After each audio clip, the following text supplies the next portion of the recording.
السلام علی عبادہ الذین اصطفى فاعوذ باللہ من شرور انفسنا ومن سیئات اعمالنا من یہد اللہ فلا مضل له ومن یضلل فلا ہادی له واشهد ان لا الہ الا اللہ وحدہ لا شریک له واشهد ان محمدا عبدہ ورسولہ اما بعد فان خیر الحدیث کتاب اللہ وخیر الہدی ہدی محمد صلی اللہ علیہ وسلم وشر الامور محدثاتها وكل محدثة بدعة وكل بدعة ضلالة وكل ضلالة في النار اعوذ باللہ السمیع العلیم من الشیطان الرجیم من حمزہ ونفخہ ونفثہ بسم اللہ الرحمن الرحیم اللہم صلی علی محمد وعلی آل محمد کما صلیت علی ابراہیم وعلی آل ابراہیم انک حمید مجید اللہم بارک علی محمد وعلی آل محمد کما بارکت علی ابراہیم وعلی آل ابراہیم انک حمید مجید رب اشرح لی صدری ویسر لی امری واحلل عقدۃ من لسانی یفقہوا قولی رب زدنی علما۔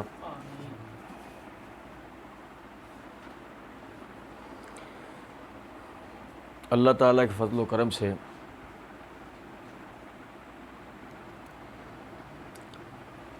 مرزا صاحب کے صحابہ کرام رضوان اللہ علیہم اجمعین کے خلاف اٹھائے گئے اشکالات و الزامات و اعتراضات کے جوابات ہم سیکھ سمجھ رہے تھے۔ اس حوالے سے مرزا صاحب نے رافضیت، نازبیت اور یزیدیت کا تحقیقی جائزہ کے عنوان سے ریسرچ پیپر 5A یہ ہم اس کے مطلب جو مرزا صاحب نے اس میں جو باتیں کہی ہیں، جو لکھی ہیں، اس کے جوابات سمجھ رہے تھے۔ مرزا صاحب نے عنوان قائم کیا رافضیت کا رد، اور اس عنوان میں کہتے ہیں کہ اللہ کے محبوب صلی اللہ علیہ وسلم کے تمام صحابہ رضی اللہ عنہم قابل احترام ہیں۔ اچھا دیکھیں،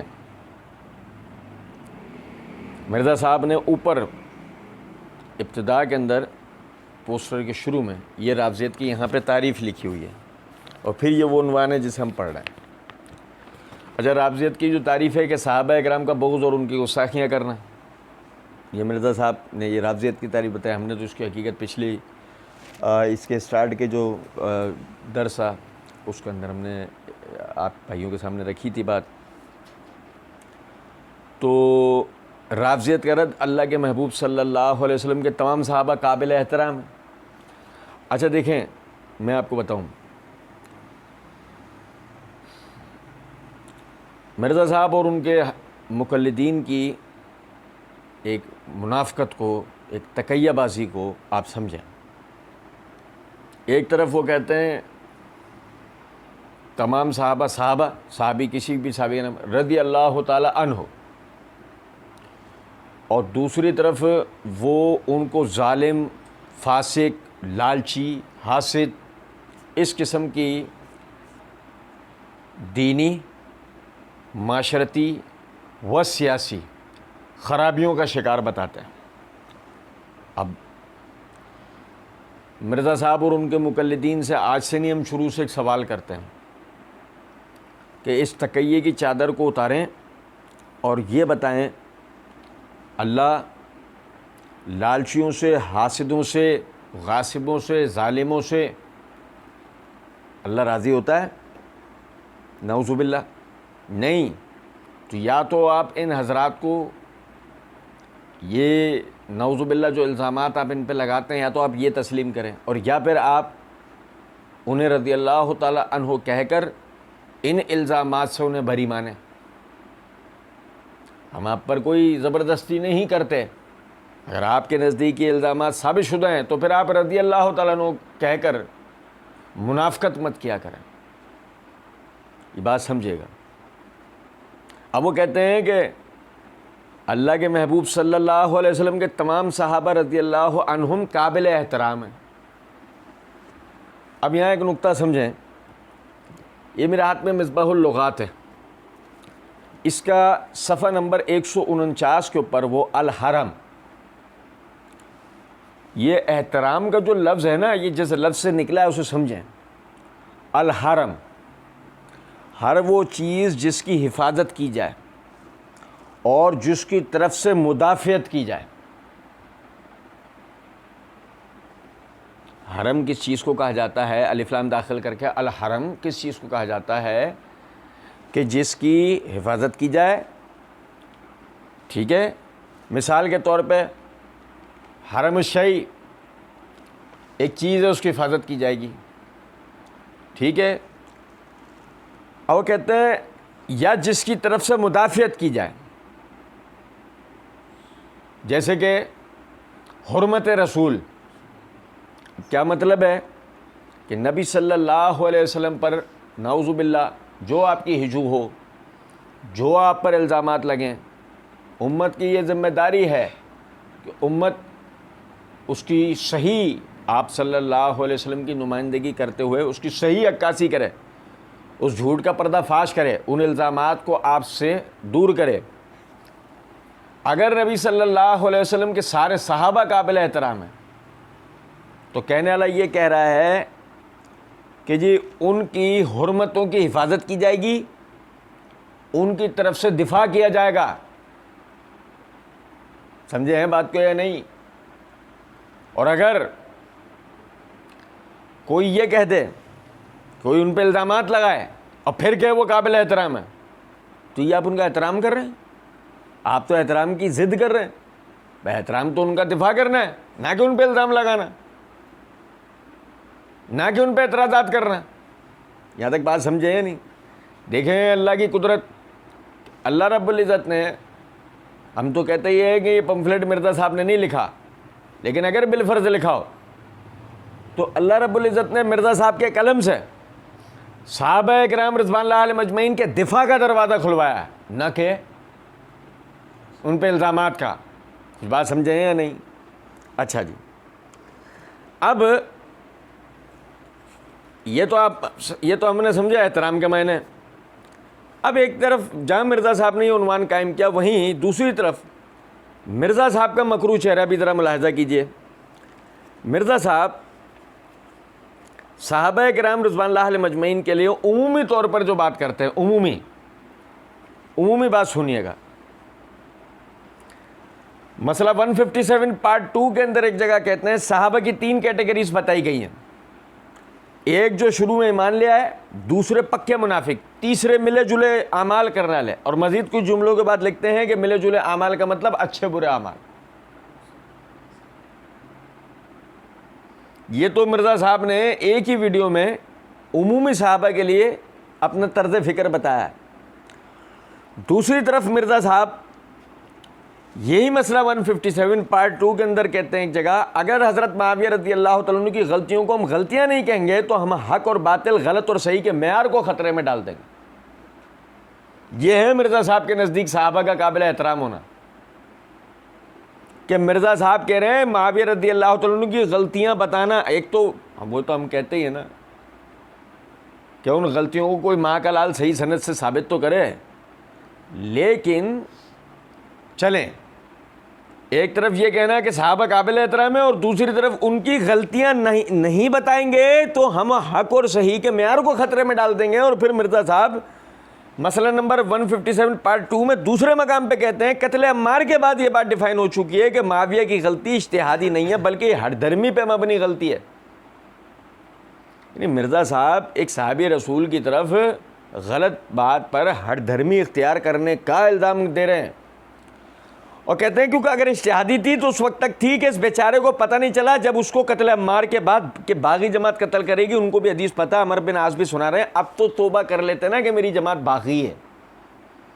اور ظاہر ہے کہ معاویہ رضی اللہ تعالیٰ عنہ کی جماعت جسے کہا جا رہا ہے اس میں صحابہ کرام رضوان اللہ علیہم اجمعین ہیں، تو جب صحابہ کرام رضوان اللہ علیہم اجمعین ہیں تو سارے صحابہ کو آپ نے باغی قرار دیا۔ ان صحابہ کو جو معاویہ رضی اللہ تعالیٰ عنہ کی طرف کھڑے ہیں، آپ نے ان صحابہ کو سب کے سب کو کیا قرار دیا ہے؟ باغی۔ اور دوسری طرف آپ کہہ رہے ہیں وہ قابل احترام۔ اس گھناؤنے چہرے کو ذرا آپ ملاحظہ کیجئے۔ پھر مرزا صاحب یہی مسئلہ 157 پارٹ 2 کے اندر دوسرے مقام پر کہتے ہیں کہ یہ کہتے ہیں جی وہ ظالم وغیرہ کے الفاظ نہیں ہیں. مطلب مرزا صاحب نے یعنی اپنی ایک ویڈیو کے اندر مغیرہ رضی اللہ تعالیٰ عنہ کے لیے، مغیرہ بن شعبہ رضی اللہ تعالیٰ عنہ کے لیے ایک حدیث میں مانوی تحریف کرتے ہوئے ظالم کا لفظ استعمال کیا. تو جب مرزا صاحب کی پکڑ ہوئی تو مرزا صاحب اب اپنا دفاع ان الفاظ میں کر رہے ہیں. یہ کہتے ہیں جی وہ ظالم وغیرہ کے الفاظ نہیں ہیں. ٹھیک ہے، تو اس میں موجود ہے اوے مغیرہ اوے مغیرہ اوے مغیرہ. یہ کیا ہوتا ہے؟ پیارے مغیرہ پیارے مغیرہ پیارے مغیرہ، بڑا اچھا کام کر رہے ہو. یعنی کہ سوالیہ مرزا صاحب نے کہا بڑا اچھا کام کر رہے ہو. ظالم وغیرہ وہ اس لیے مکس ہو گیا کہ دوسری روایت میں موجود ہے اس ظالم شخص کو دیکھو. اب یعنی مرزا صاحب جو ہے تسلیم کر رہے ہیں اس بات کو کہ دوسری روایت میں ان کے لیے ظالم کا لفظ آیا. وہ تو اللہ کے فضل و کرم سے ہم نے اس روایت کا جواب مرزا انجینئر کی حقیقت میں دے رکھا ہے کہ وہ روایت ہی ضعیف ہے. لیکن قطع نظر اس کے کہ ہم نے وہاں پہ یہ ثابت کرایا کہ اس ظالم شخص کو دیکھو، اس سے مراد مغیرہ بن شعبہ نہیں ہے بلکہ قیس بن علقمہ کوفی ہے، جو کہ آج بھی ہم انشاءاللہ پڑھیں گے. فرق صرف اتنا ہے یہ روایت دوسری وہ روایت دوسری ہے، یعنی یہ سند دوسری ہے وہ سند دوسری ہے. مرزا صاحب نے قیس بن علقمہ کوفی کے لیے جو جملہ تھا اس کو موڑ دیا کس کی طرف؟ مغیرہ بن شعبہ رضی اللہ تعالیٰ عنہ کی طرف. آپ اندازہ کریں ذرا. تو مقصد عرض کرنے کا یہ ہے کہ جن کو آپ پبلک کو چونا لگا رہے ہیں، یہ عنوان لگا کے صحابہ سارے قابل احترام ہیں، انہیں آپ ہٹ دھرم، انہیں آپ ظالم، انہیں آپ جو ہے وہ پکے منافق یہ قرار دیں، اور دوسری طرف آپ یہ تاثر دیں کہ جی ان کی یعنی کہ ان کا تو احترام کرنا چاہیے. اچھا جی، پھر اس کے بعد یہ سب کچھ معاف. مرزا صاحب کہتے ہیں حضرت عمر کی غلطی میں نے بتائی ہے، میں حضرت علی کی بھی بتا دیتا ہوں. صحیح بخاری میں آتا ہے انہوں نے مرتدین کو زندہ جلوا دیا تھا. اللہ کے فضل و کرم سے ہم نے اس مقام پر اس کا بہت زبردست جواب دیا ہے. لیکن سوال یہ پیدا ہوتا ہے عمر کی غلطی میں نے بتا دی، علی کی میں بتا دیتا ہوں. یہ مسئلہ 157 کیا ہے؟ 100 questions on Sunni and Shia issues, یعنی کہ شیعہ سنی اختلافات کے مابین 100 سوالات کے مرزا صاحب نے جوابات دیے ہیں. مرزا صاحب کے گمان میں ہم نے تو اللہ کے کرم سے ان کی حقیقت وعدے کی ہے کہ وہ کتنے سوال تھے اور کیا تھا اور کیا نہیں تھا. لیکن کیا وہ 100 مسٹیکس آف صحابہ عنوان تھا؟ عمر کی غلطی میں نے بتا دی، علی کی میں بتا دیتا ہوں. مولا علی کا چورن بیچنے والے اور اس چورن کو قبول کرنے والوں کی جناب میں عرض ہے، اب اس کے بعد مرزا صاحب پہ لعنت برسانا اپنا فرض سمجھیں گے یا نہیں؟ بھائی علی پہ سب و شتم کرنا، یہ سب و شتم کرنے میں علی کی غلطی بتانا نہیں آئے گی جبکہ وہ غلطی ہو نہیں. ایک سمجھے ذرا بات کو. اب مرزا صاحب لعنت کے مستحق نہیں بنیں گے علی کی غلطی بتانے کے بعد. یا یہ قوم شیب والی حرکت ہے کہ دینے کے بعد کچھ اور لینے کے یہ ہے مرزا صاحب کے نزدیک صحابہ قابل احترام. اور اب اس کے بعد مرزا صاحب جو ہیں انہوں نے سورہ فتح کی آیت پڑھی، محمد الرسول اللہ والذین معاہ اشداء علی الکفار کفار رحماء بینہم تراہم رکعا سجدا یبتغون فضلا من اللہ ورضوانا سیماہم فی وجوہہم من اثر السجود ذالک مثلہم فی التوراۃ ومثلہم فی الانجیل. سورہ فتح آیت نمبر 29. مرزا صاحب نے اس کا ترجمہ کرتے ہوئے بتایا کہ محمد صلی اللہ علیہ وسلم اللہ کے رسول ہیں اور جو لوگ ان کے ساتھی ہیں، جو لوگ ان کے یہ تمام ہستیاں کافروں پر مقابلے میں بڑے سخت بہادر اور آپس میں بڑے رحم دل ہیں. تم انہیں دیکھو گے کبھی تو رکوع کرتے ہوئے اور کبھی سجدے کی حالت میں. ان اچھے اعمال سے وہ اللہ کے فضل اور اس کی رضا کے طلبگار رہتے ہیں. ان کی عبادت کی علامت ان کے چہروں پر سجدوں کے آثار سے نمایاں ہے. ان یعنی رسول اللہ صلی اللہ علیہ وسلم اور تمام صحابہ کے یہ اوصاف تورات میں بھی ہیں اور ان کی مثال انجیل میں بھی موجود ہے. یہ مرزا صاحب کا ترجمہ. اللہ تعالیٰ کے فضل و کرم سے معرفت الصحابہ و اہل بیت سیریز میں صحابہ کی دین میں اہمیت و ضرورت 2 اکتوبر 2020 کو، یعنی کہ اس عنوان کا ہم نے 5واں حصہ 5th پارٹ جو اپلوڈ کیا تھا، تو اس میں ہم نے اس آیت کی پوری وضاحت کہ اس سے مراد کیا ہے ہم نے اس کے اندر بیان کی تھی. ذرا سمجھے گا بات کو. آج بھی مفسرین میں سے دو حضرات کے قول میں آپ بھائیوں کو پڑھ کے بتاؤں گا. سر دست مرزا صاحب کے کیے ہوئے ترجمے کو دیکھیں کہ کہیں وہ ذہن سے نہ نکل جائے. مرزا صاحب نے والذین معہ کا ترجمہ کیا ہے اور جو لوگ ان کے ساتھی ہیں یعنی محمد صلی اللہ علیہ وسلم کے ساتھی ہیں. بریکٹ میں لکھا یہ تمام ہستیاں آپ کے ساتھی تمام ہستیاں کافروں پر سخت اور آپس میں بڑے رحم دل ہیں. مرزا صاحب کے مقلدین کی جناب میں 58واں سوال ہے ہمارا 69واں 69واں سوال ہمارا ہے اللہ عالم الغیب ہے یا نہیں. اگر اللہ عالم الغیب ہے تو اللہ رب العزت نے ان تمام کے تمام صحابہ آپ کے مرزا صاحب کا کیا ہوا ترجمہ یہ تمام کے تمام صحابہ کے لیے یہ کہا ہے کہ یہ کفار کے لیے سخت اور آپس میں رحم دل ہیں. آپ کے مرزا صاحب کا کیا ہوا ترجمہ. تو اگر آپ انہیں جمل اور صفین میں ایک دوسرے کے خلاف لڑوا کے ایک دوسرے کو ان کے ہاتھوں قتل کروا دیتے ہیں تو پھر اس آیت کا مطلب کیا بچا؟ اللہ عالم الغیب ہے یعنی اس کو پتا تھا جمل اور صفین کا یا نہیں. اگر اللہ کو پتا تھا پھر بھی اللہ یہ بات کیوں کہہ رہا ہے کہ وہ آپس میں رحم دل ہیں؟ ہمارا مقدمہ تو ہم نے بالکل واضح کیا.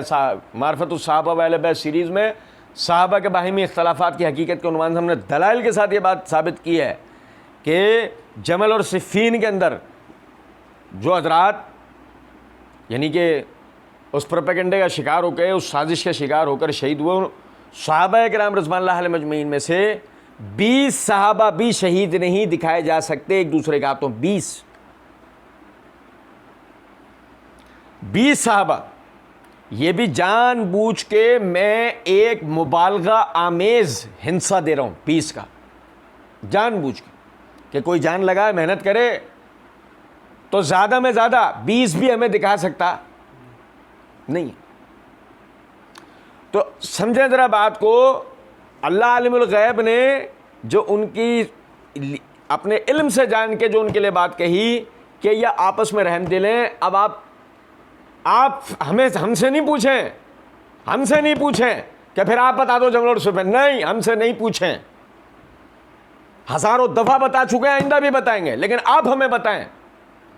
یہ آیت جو ہے اللہ کے علم کو واضح کرتی ہے یا علم میں جہل کو واضح کرتی ہے نعوذ باللہ, جو کہ کالے والوں کا عقیدہ ہے کہ اللہ کو بدعہ ہو جاتا ہے, اللہ کو اپنے علم میں خطا ہو جاتی ہے نعوذ باللہ. کہیں آپ لوگوں کا بھی تو وہ عقیدہ نہیں بن گیا ہے؟ مرزا صاحب آپ کو آہستہ آہستہ شام غریبہ کی طرف تو لے آئے ہیں کہ آہستہ آہستہ وہاں تو نہیں لے گئے آپ کو. اگر نہیں لے گئے آج بھی آپ اللہ کے عالم الغیب و شہادہ ہونے کا عقیدہ رکھتے ہیں تو اس صورت میں اللہ کو جمل اور صفین والوں کے حالات کا پتہ تھا نا, پھر بھی کہا کہ آپس میں رحم دل ہیں. مرزا صاحب کا کیا ہوا ترجمہ سب کی سب ہستیاں یہ ہمیں بتانا ہے. اور پھر کہتے ہیں تم انہیں دیکھو گے کبھی تو رکوع کرتے ہو اور کبھی سجدے کی حالت میں, اور ان کے اچھے اعمال سے وہ اللہ کے فضل اور اس کی رضا کے طلبگار رہتے ہیں. جبکہ مرزا صاحب نے مسئلہ 157 پارٹ 2 کے اندر یہ بات کہہ رکھی ہے صحابہ 3 کیٹیگریز میں کیٹیگرائزڈ ہیں. اس میں دوسرا کیا بتایا؟ تیسرا ملے جلے اعمال کرنے والے یعنی اچھے اور برے. جبکہ اس آیت میں مرزا صاحب نے خود نے یہ ترجمہ لکھا ہے ان کے اچھے اعمال کی وجہ سے. اگر وہ ملے جلے اعمال کرنے والے ہوتے تو پھر اس آیت کا کوئی مطلب بچتا نہیں بچتا. اچھا جی, پھر دیکھیں ذرا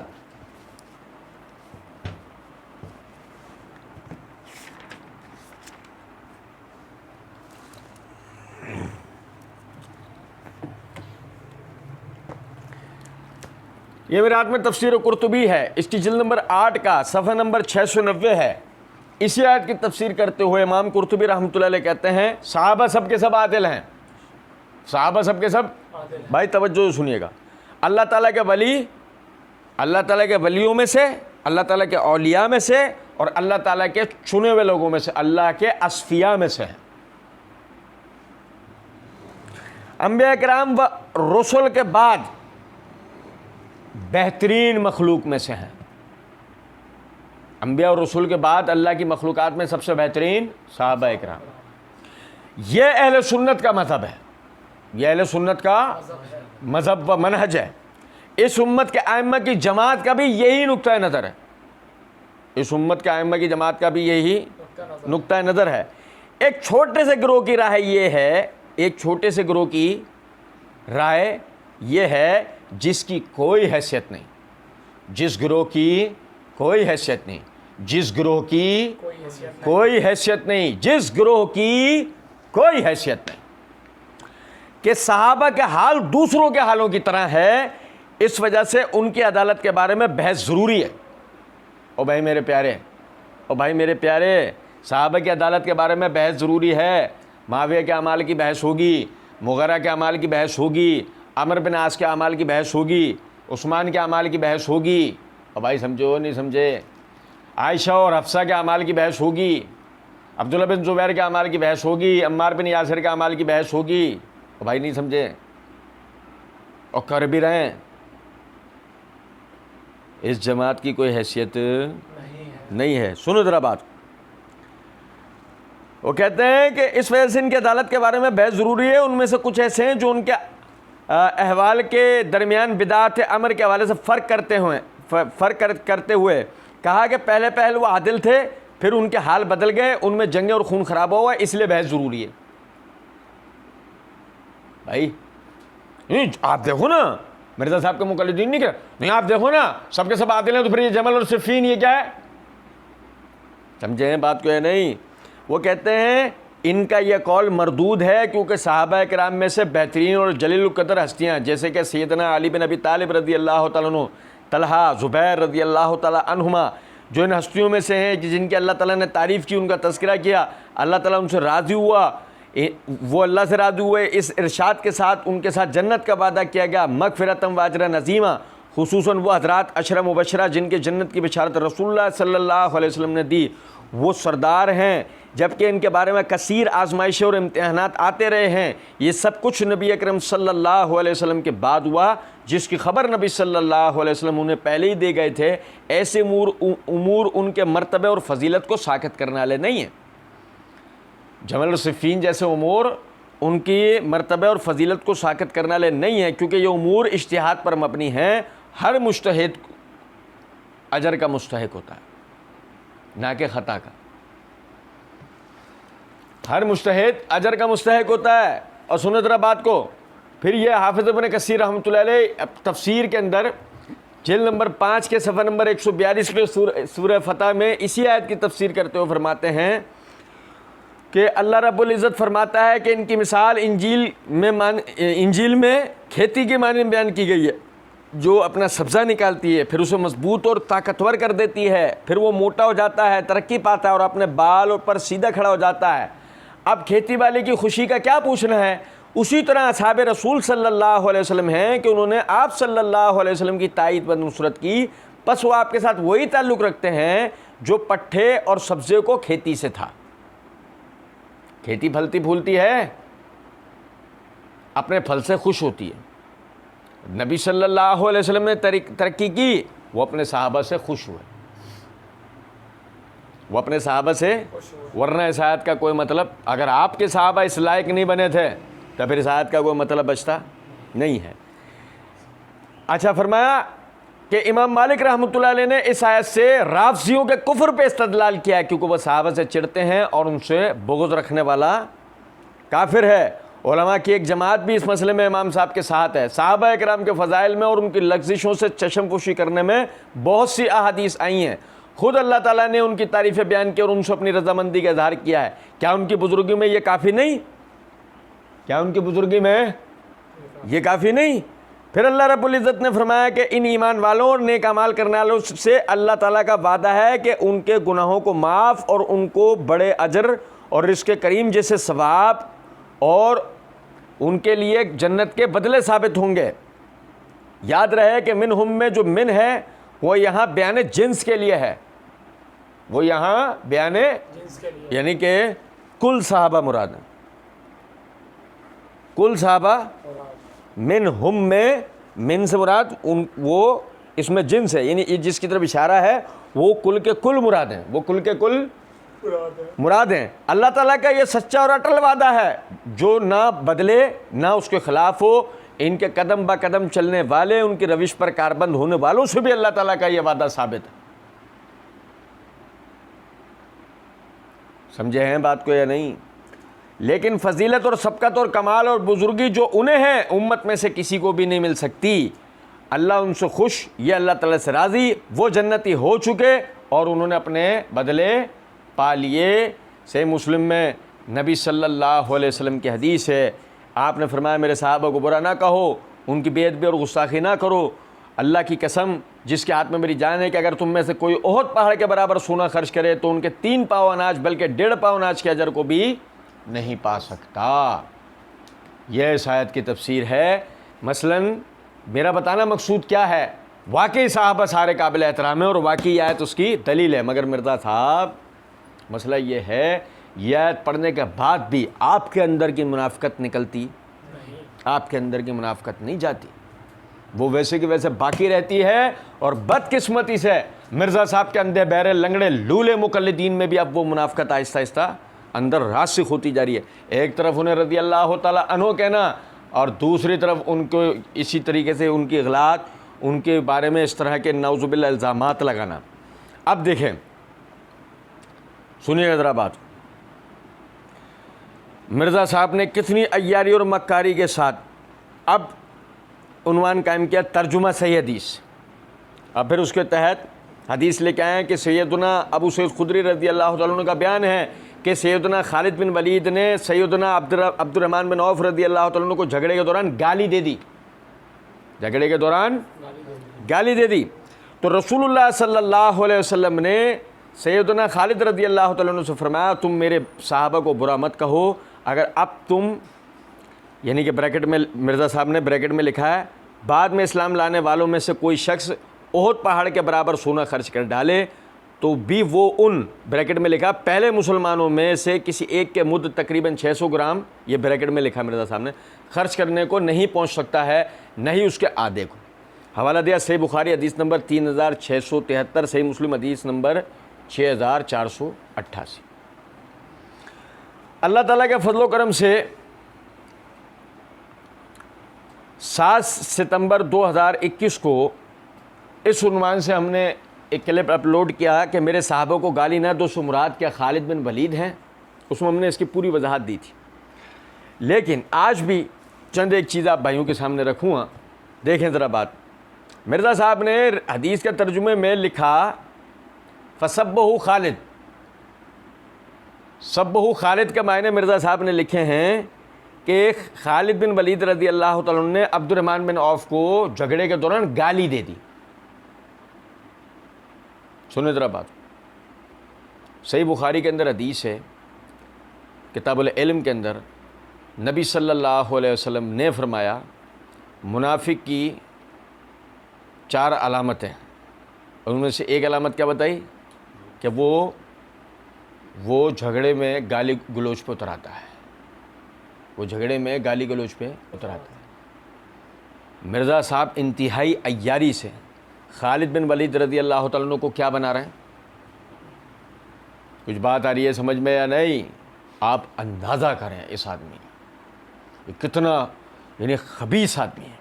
اور دیکھیں ذرا سمجھیں کہ باقاعدہ یہ جو ترجمہ کیا کہ جھگڑے کے دوران فسبہ، سب کے معنی کیا کرے؟ گالی۔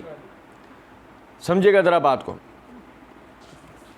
یہ میرے ہاتھ میں صحیح مسلم ہے، اس کی جلد نمبر 6 کا صفحہ نمبر 708 ہے، کتاب فضائل ہے، کتاب الفضائل میں باب فی معجزات النبی صلی اللہ علیہ وسلم کے تحت حدیث نمبر 5830 ہے، طویل حدیث ہے۔ تبوک سے واپسی کے دوران میں نبی اکرم صلی اللہ علیہ وسلم نے ایک چشمے سے صحابہ اکرام رضوان اللہ علیہ مجمعین کو پانی لینے سے انکار کیا کہ یہاں سے پانی نہیں لینا ہے۔ بعض حضرات نے وہاں سے پانی لے لیا، یعنی 2 افراد نے اس میں سے پانی لے لیا۔ اب سمجھے ذرا بات کو. اب الفاظ ہیں فَسَبَّهُمَ النَّبِيُّ صلی اللہ علیہ وسلم, فَسَبَّهُمَ النَّبِيُّ صلی اللہ علیہ وسلم, وہی سب کا لفظ ہے جو مرزا صاحب نے صحیح بخاری کی روایت میں ترجمہ کرتے ہوئے اس کے معنی کیے گالی. فَسَبَّهُمَ النَّبِيُّ صلی اللہ علیہ وسلم وَقَالَ لَهُمَا مَا شَاءَ اللَّهُ أَن يَقُولَ. اب مرزا صاحب سے کوئی پوچھا, مرزا صاحب کہ نعوذ باللہ من ذالک ثم استغفر اللہ, نبی صلی اللہ علیہ وسلم نے ان دونوں کو گالیاں دیں؟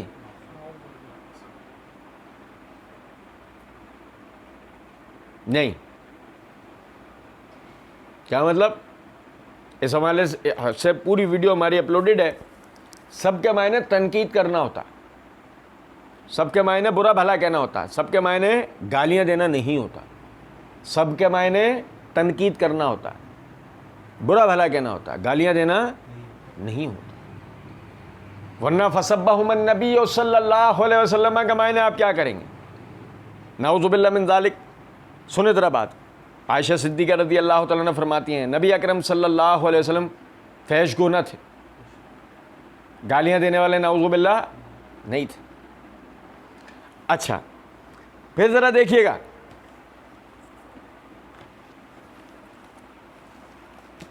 مرزا صاحب نے,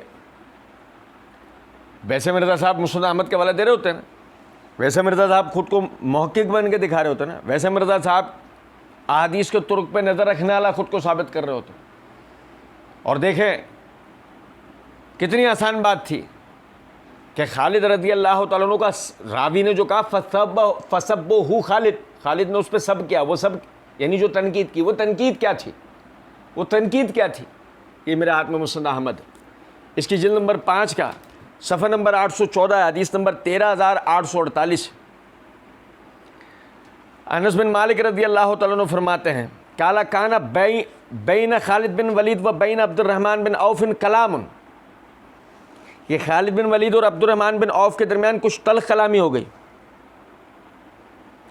فقال خالد لعبد الرحمن بن عوف کو خالد بن ولید نے کہا تستطیلون علینا بایام سبقومون بہا, کہ آپ ہم سے جو پہلے مسلمان ہو گئے تو اس حوالے سے آپ یعنی ہم پر کچھ فخر کا اظہار نہیں کر رہے ہیں.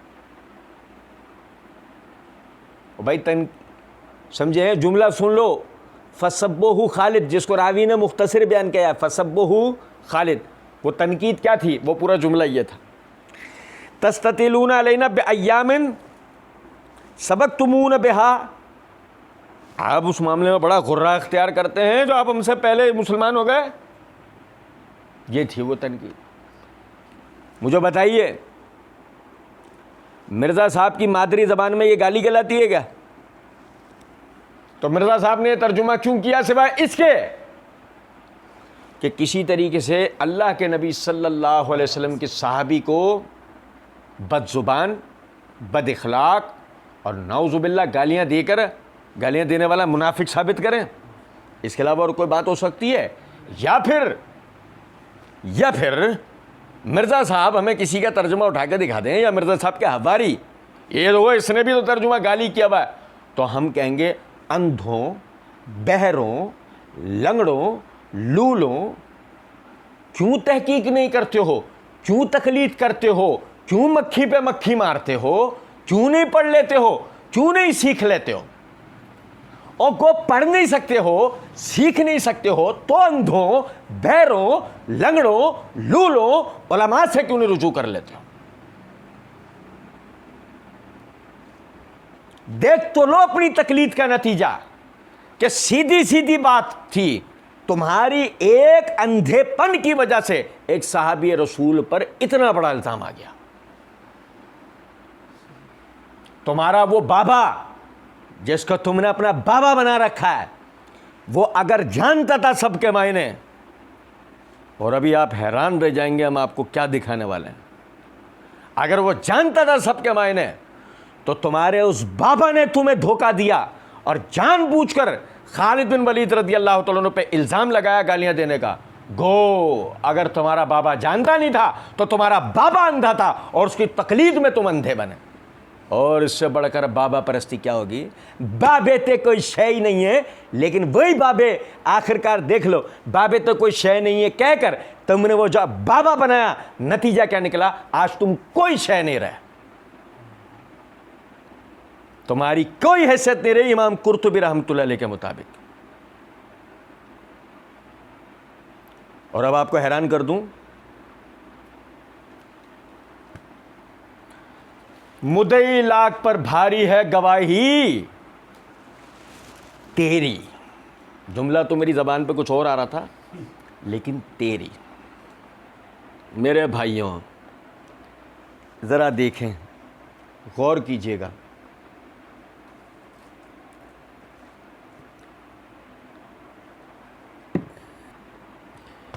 یہ وہی جو مرزا صاحب نے صحیح مسلم کا حوالہ دیا، حدیث نمبر 6488 کا.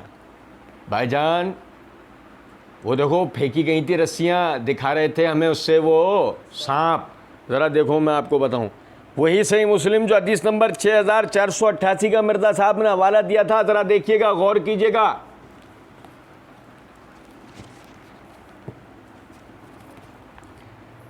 فَسَبَّهُ خالد کے معنی مرزا صاحب نے دیکھیں کیے کہ خالد بن ولید نے سیدنا عبد الرحمن بن عوف کو جھگڑے کے دوران گالی دے دی.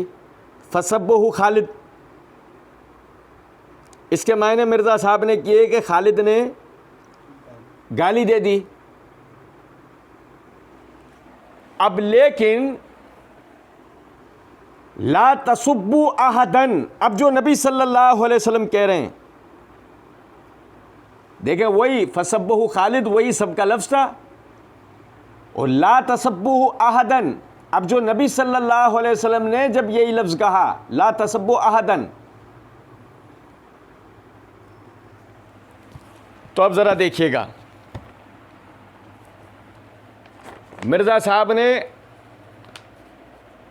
خالد کے لیے ترجمہ کیا گالی کا، لیکن یہی لفظ اب جب نبی صلی اللہ علیہ وسلم استعمال کر رہے ہیں لا تسبوا احدن، میرے صحابہ کو برا مت کہو.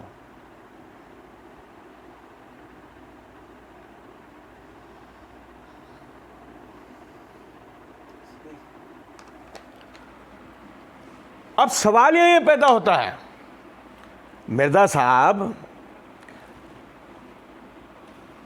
ایک ہی جملے میں، ایک ہی پیرا میں، ایک ہی حدیث کا ترجمہ کرتے ہوئے خالد جب وہی لفظ استعمال، خالد کے لیے راوی وہی لفظ استعمال کر رہے ہیں تو آپ ترجمہ کر رہے ہیں گالی.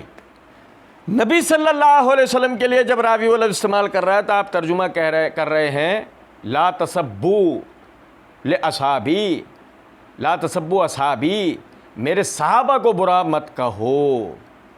مرزا صاحب کے کیے ہوئے ترجمے سے کیا پتہ لگا؟ سب کے معنی کسی پہ تنقید کرنا، اسے برا کہنا، گالی دینا. اور آپ کی تسلی کے لیے ہم آپ کو کیا دکھائیں؟ دیکھیں میں عموماً ایک بات کہا کرتا ہوں، آدمی بے غیرت نہیں ہونا چاہیے، آدمی بے حیا، آدمی میں حیا ہونی چاہیے. تمہارے اپنے بابا کا قلم سے تمہیں دکھا دیں، پھر بھی تم آگے بے غیرتی کرتے ہوئے صحابی کے لیے سب کا اب بتاؤ، بنو امیہ سب و شتم کرتے تھے، وہ سب و شتم کیا تھا؟ تمہارے بابا کے کیے ہوئے ترجمے کے مطابق تمہارے حساب سے. اول تو ہم نے اللہ تعالیٰ کے فضل و کرم سے جہاں تمہارے اس بابا مرزا نے بنی امیہ سے اہل بیت پر نعوذ باللہ من ذالک سب و شتم کی کہیں بھی بات بتائے، وہاں اللہ کے فضل و کرم سے ہم نے پوری وضاحت دی کہ اس سے مراد یہاں پہ کیا ہے. جہاں تمہارے بابا جی نے ضعیف روایتیں پڑھ کے سنائی ہیں وہاں ہم نے پکڑ کی ہے کہ اس سب و شتم کی آڑ میں تمہارا بابا جی ضعیف روایتیں پڑھ کے سنا رہا ہے. اور آگے دیکھیں، اب مرزا صاحب نے آگے نمبر 3 کے عنوان کے تحت ترجمہ صحیح حدیث، سیدنا سعید بن زید رضی اللہ تعالیٰ عنہ کوفے کی سیدنا سعید بن زید کوفے کی بڑی مسجد میں سیدنا مغیرہ بن شعبہ کو مغیرہ بن شعبہ رضی اللہ عنہ کو جو سیدنا معاویہ رضی اللہ عنہ کی طرف سے گورنر کوفہ مقرر تھے ملنا ہے. کچھ دیر بعد قیس بن علقمہ وہاں آیا تو سیدنا مغیرہ رضی اللہ تعالیٰ نے اس کا استقبال کیا. پھر مسجد میں اسی قیس نے سیدنا علی رضی اللہ تعالیٰ عنہ کو گالیاں دیں. تو سیدنا سعید نے سیدنا مغیرہ بن شعبہ رضی اللہ تعالیٰ عنہ کو 3 بار نام لے کر ڈانٹا اور فرمایا کہ تم صحابی کی مجلس کے لوگ نبی صلی اللہ علیہ وسلم کے صحابی سیدنا علی رضی اللہ تعالیٰ عنہ کو گالیاں دیں اور نہ تو تم ان کو منع کرو اور نہ ہی ان کو اپنی مجلس سے نکالو، جبکہ میں گواہی دیتا ہوں کہ میں نے خود نبی صلی اللہ علیہ وسلم سے سنا کہ ابو بکر، عمر، عثمان، علی، طلحہ، زبیر، عبد الرحمن بن عوف، سعد بن ابی وقاص اور ایک نواں بھی جنت میں ہیں. اہل مسجد نے اللہ کی قسم دے کر بآواز بلند پوچھا کہ نواں کون ہے؟ تو فرمایا اللہ کا نام بہت بڑا ہے، وہ نواں آدمی میں ہوں اور 10ویں خود نبی صلی اللہ علیہ وسلم ہے. پھر سیدنا سعید رضی اللہ تعالیٰ عنہ نے فرمایا اللہ کی قسم جو شخص نبی صلی اللہ علیہ وسلم کے ساتھ کسی ایک غزوے میں بھی شریک ہوا اور اس کا چہرہ غبار آلود ہوا تو اس کا یہ عمل تم لوگوں کے ہر عمل سے افضل ہے، خواہ تمہیں سیدنا نوح علیہ السلام جتنی لمبی عمری کیوں نہ مل جائے. حوالہ دیا مرزا صاحب نے سنن ابی داؤد حدیث نمبر 4650، مسند احمد حدیث نمبر 1629، جلد 1 صفحہ 187. اب دیکھیے گا یہ مرزا صاحب نے جو ابو داؤد کا حوالہ دیا حدیث نمبر 4650. دیکھیں سب سے پہلی چیز سیدنا سعید بن زید کوفے کی بڑی مسجد میں سیدنا مغیرہ بن شعبہ کو جو سیدنا معاویہ رضی اللہ تعالیٰ عنہ کی طرف سے گورنر کوفہ مقرر تھے. گورنر کوفہ ذہن میں رکھیے گا. مغیرہ بن شعبہ صحابی رسول ہیں، معاویہ صحابی رسول ہیں. کوفے کے اوپر مغیرہ بن شعبہ کو بطور گورنر مقرر کیا گیا ہے. بھائی توجہ سنیں. اچھا سعید بن زید ان سے ملنے کے لیے آئے. کچھ دیر بعد قیس بن علقمہ وہاں آیا تو سیدنا مغیرہ رضی اللہ تعالیٰ نے اس کا استقبال کیا. اب بھائی سمجھے نہیں؟ اچھا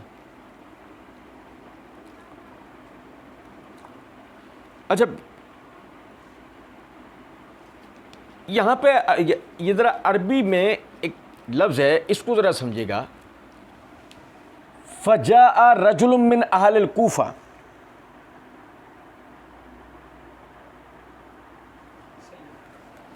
فجاء رجل من اہل الکوفہ یقال له قیس بن علقمہ. اہل کوفہ میں سے ایک شخص آیا جس کا نام تھا قیس بن علقمہ.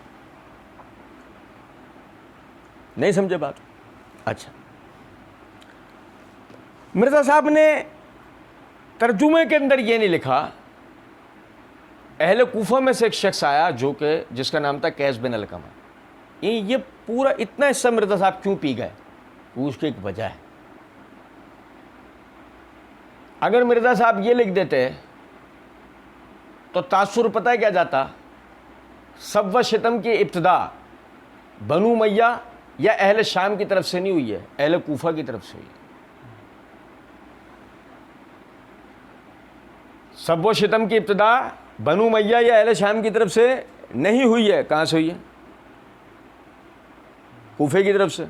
کوفہ جو کہ دارالخلافہ سیدنا علی کی طرف سے مقرر شدہ کوفہ، جہاں علی کے شیعہ، جہاں شیعہ نے علی بڑی تعداد میں تھے، جہاں شیعہ نے علی بڑی تعداد کے اندر ہوں، وہاں کوئی آدمی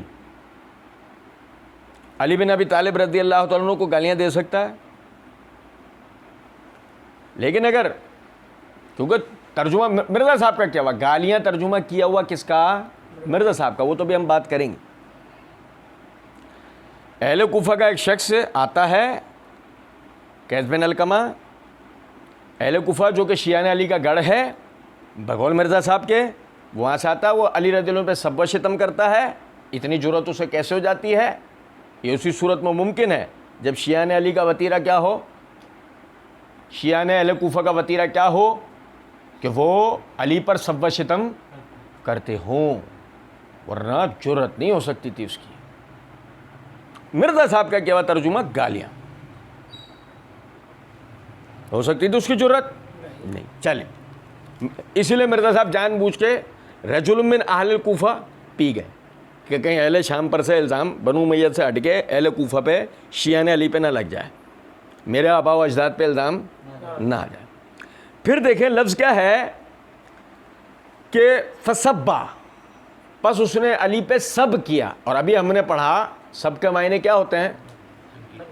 تنقید کرنا, گالیاں دینا. چلے میں آپ کو ایک اور مثال دیتا ہوں اس کی, سنیے گا ذرا بات. یہ میرے ہاتھ میں صحیح بخاری ہے, جلد نمبر 5 کا صفحہ نمبر 332 ہے, کتاب المغازی ہے. امام بخاری رحمۃ اللہ علیہ نے باب قائم کیا, باب و حدیث بنی نذیر. یہ نذیر زوات کے ساتھ ہے, زال کے ساتھ نہیں. حدیث نمبر ہے 4033. اب اس میں الفاظ ہیں کہ عمر رضی اللہ تعالیٰ عنہ کے دورہ خلافت میں ایک اختلاف کے نتیجے میں چچا عباس اور امیر المومنین علی بن ابی طالب رضی اللہ تعالیٰ عنہ دونوں آئے عمر رضی اللہ تعالیٰ عنہ کے پاس فیصلے کے لیے. اور فیصلے کے دوران میں یہ الفاظ ہیں فاستبا علی و عباس. فاستبا یہ وہی سبا سمجھتا ہے, فاستبا علی و عباس, تو علی اور عباس نے ایک دوسرے پر سب کیا. اب معنی کیا ہوں گے؟ گالیاں دی ایک دوسرے کو. علی اور عباس ایک دوسرے کو گالیاں دے رہے ہیں. اب مرزا صاحب کے حواریوں سے ہمارا التماس ہے, اور تمہیں تو نبی صلی اللہ علیہ وسلم بھی معاف, یہ مولا علی کا چورن بیچتے ہو. اور ذرا سنو, ذرا بتاؤ, علی اور عباس بھی ایک دوسرے پر لعنت ملام نعوذ باللہ ایک دوسرے کو گالیاں دے رہے ہیں, یا پھر سب کا معنی تنقید کرنا ہی ہوگا؟ سمجھے ہیں بات کو یا نہیں؟ سنیں گا ذرا بات. اس نے سیدنا علی رضی اللہ تعالیٰ عنہ پر تنقید کی نعوذ باللہ من ذالک, اور مرزا صاحب نے مسئلہ 157 پارٹ 1 کے اندر یہ بات کہہ رکھی ہے, تو تنقید تو کر سکتے ہیں نا, تو تنقید تو کر سکتے تھے, اس کے اندر تو کوئی مسئلہ نہیں تھا نا. مرزا صاحب نے سب لفظ کا معنی گالی سے, یعنی کہ مرزا صاحب نے اس بات کا دفاع کیا ہے کہ سب کا معنی گالی بھی ہو سکتا ہے. تو اس کا دفاع کرتے ہوئے مرزا صاحب نے کہا کہ اگر سب کا معنی صرف تنقید ہی ہوتا تو تنقید تو ہو سکتی ہے نا, تنقید تو ایک دوسرے پہ ہوئی ہے, تنقید میں کیا حرج تھا؟ تو جب سب کا معنی گالی ہو نہیں سکتا, معنی اس کا تنقید ہوگا, جب تک کوئی کرینہ نہ آ جائے, تو اس صورت میں تنقید تو ہو سکتی ہے نا.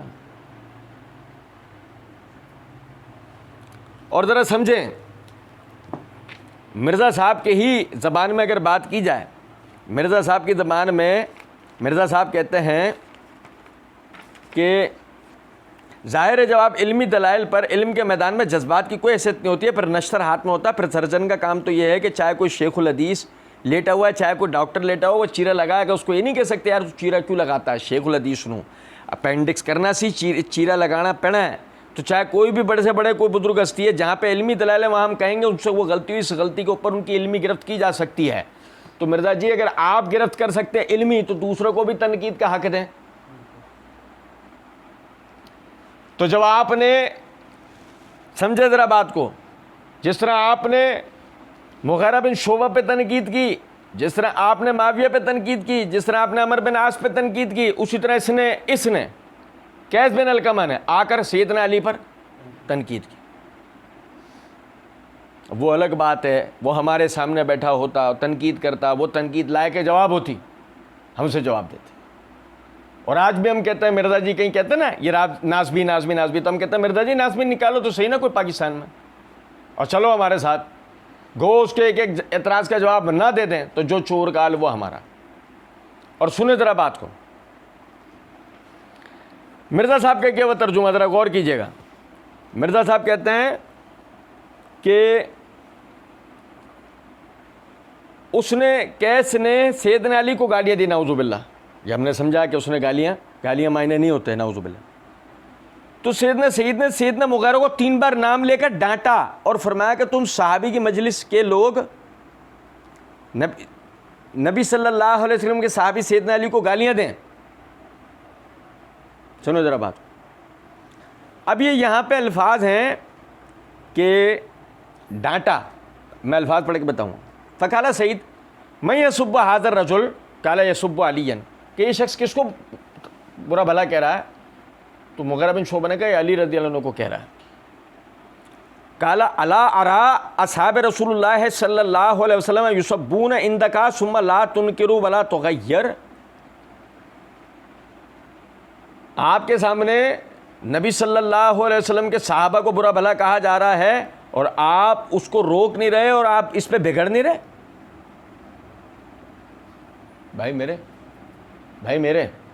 بھائی توجہ کریں، بھائی جان توجہ کیجیے. اب دیکھیں، بنو امیہ کے گورنر یہ کر دیا کرتے تھے، بنو امیہ کے گورنر یہ کر دیا کرتے تھے، بنو امیہ کے گورنر یہ کر دیا کرتے تھے. اگر بنو امیہ کے گورنر ایسے ہی ہوتے ہیں تو بنو امیہ کے گورنر محض تنقید کرنے کے اوپر اس کو نہیں ٹانگ دیتے. آپ نے کہا نا کہ وہ معاویہ رضی اللہ عنہ کے مقرر کردہ گورنر تھے. اگر آزادی اظہار رائے نہیں ہوتا بنو امیہ کے دور میں تو مغیرہ جو ہے وہ ان کو ویسے ہی نہیں ٹنگوا دیتے، لیکن نہیں، انہوں نے اس کو برداشت کیا. ٹھیک ہے، وہ آگے جوابی کارروائی کیا ہوئی کیا نہیں ہوئی تھی، نہیں ہوئی تھی کہ بھی الفاظ نہیں ہیں حدیث میں، ہوئی تھے کہ بھی الفاظ نہیں ہیں. آگے دیکھیں، یہ کہتے ہیں سعید بن زید کہتے ہیں کہ تمہارے سامنے اصحاب رسول کو برا کہا جا رہا ہو، ان پہ تنقید کی جا رہی ہو، ثم لا تنکر ولا تغیر، اور اس کے بعد بھی آپ اسے روکے نہیں اور آپ بگڑے نہیں. کیا پتہ لگا؟ مرزا صاحب کے کیے ہوئے ترجمے کے مطابق مرزا صاحب کا ترجمہ یہ ہے کہ تم صحابی کی مجلس کے لوگ نبی صلی اللہ علیہ وسلم کے صحابی سیدنا علی رضی اللہ عنہ کو گالیاں دو، نہ تم ان کو منع کرو، نہ ان کو اپنی مجلس سے نکالو، سمجھ میں آیا مرزا صاحب کا ترجمہ؟ نہ تو تم انہیں روکو نہ انہیں اپنی، جبکہ الفاظ ہے ثم لا تنکر ولا تغیر، نہ تو تم انہیں روکو اور نہ تم پر یعنی کہ اس کے تاثرات نظر ہیں، نہ تم بگڑو. اچھا، کیوں مرزا صاحب نے معنی کیے؟ اس لیے مرزا صاحب نے معنی کیے کہ اس حدیث سے ہمیں ادب پتہ لگا. نبی صلی اللہ علیہ وسلم کے صحابہ کو جب کوئی ان پر تنقید کر رہا ہو، انہیں برا کہہ رہا ہو، تو ادب یہ ہے اسے روکا جائے گا. اصحاب رسول پہ اسے تنقید نہیں کرنے دی جائے گی. ثم لا تنکر، تم انہیں روکتے نہیں ہو، ولا تغیر. اور صحابہ کرام رضوان اللہ علیہ مجمعین پہ ہونے والی تنقید پر ہمارا مسلمانوں کا بگڑنا یہ اسلام کے آداب میں سے، یہ ہماری فطرت میں سے، اسلام کی فطرت میں. ثم لا تغیر، تم بگڑتے نہیں ہو اس پہ. اس لیے ہم کہتے ہیں ہم بے غیرت نہیں ہیں. مرزا صاحب اور مرزا صاحب کے اندھے مقلدین کی طرح ہم بے غیرت نہیں ہیں.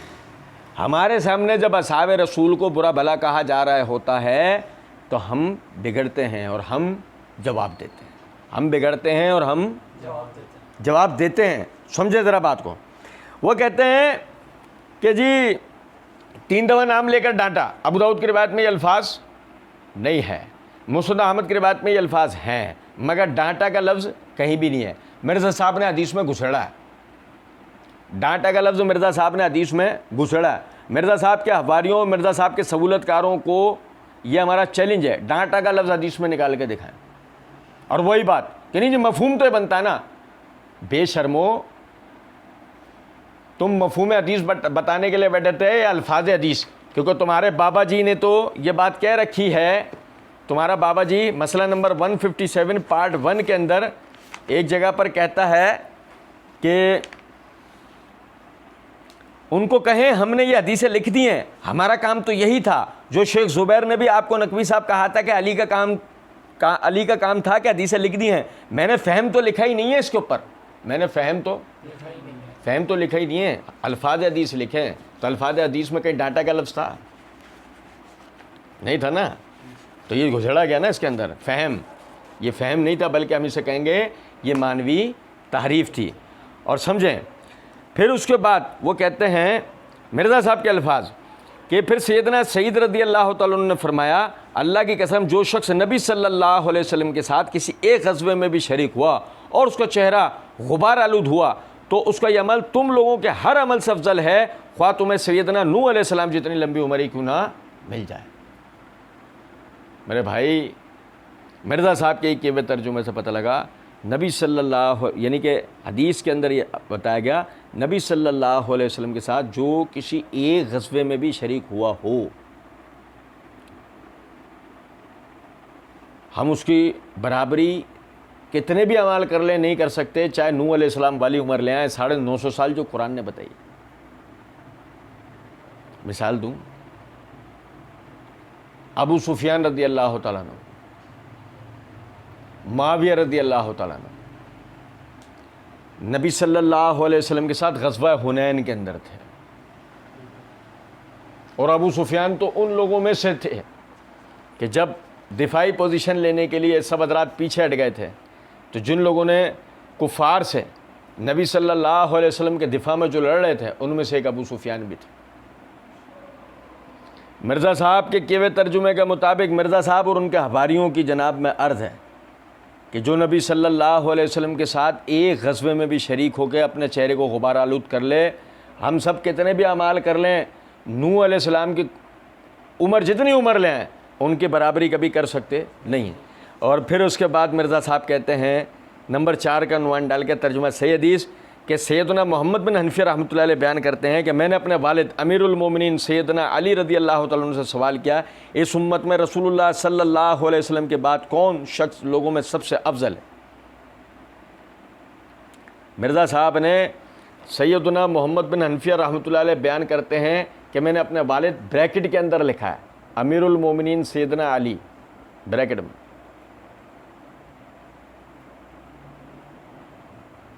یہ دیکھ لیا۔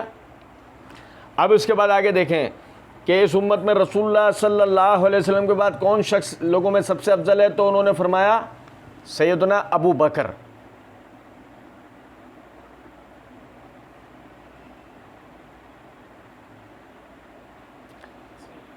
مرزا صاحب نے امیر المومنین کا لاحقہ نہیں لگایا، علی رضی اللہ تعالیٰ عنہ کے نام کے ساتھ امیر المومنین علی پورا بریکٹ میں لکھا ہے، لیکن ابو بکر کے ساتھ یہ بریکٹ لگانے کی توفیق ہوئی نہیں ہے۔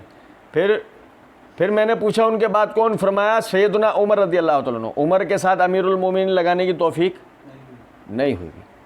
پھر مجھے خدشہ ہوا کہ آپ رضی اللہ تعالیٰ عنہ سیدنا عثمان رضی اللہ عنہ کا نام لیں گے، عثمان رضی اللہ تعالیٰ عنہ کے ساتھ امیر المومنین کا لاحقہ نہیں لگایا، اس لیے میں نے کہا پھر تو آپ ہی ہیں۔ تو آپ رضی اللہ تعالیٰ عنہ نے بریکٹ میں لکھا بطور انکساری فرمایا، بطور انکساری۔